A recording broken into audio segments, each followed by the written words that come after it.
সবজি বাজার করেছে ওই যে কেওড়া, জানি না কে কী ভাষায় বলে, কিন্তু আমাদের গ্রাম্য ভাষায় দেখতে বলা হয় কেওড়া, শসা, টমেটো, কচুরমুখী, আর হচ্ছে ওই ব্যাগেতে আলু রয়েছে, আর কটা উচ্ছে আর ভেন্ডি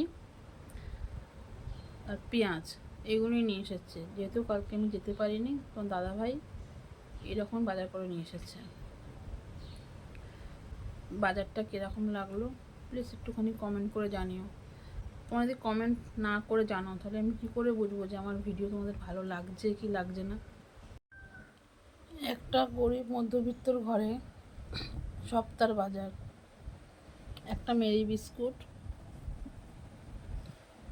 সয়াবিন, চিনি, কাজু কিশমিশ আর চালমগজ, আর হচ্ছে গিয়ে একটা বাসন মাজার সাবান।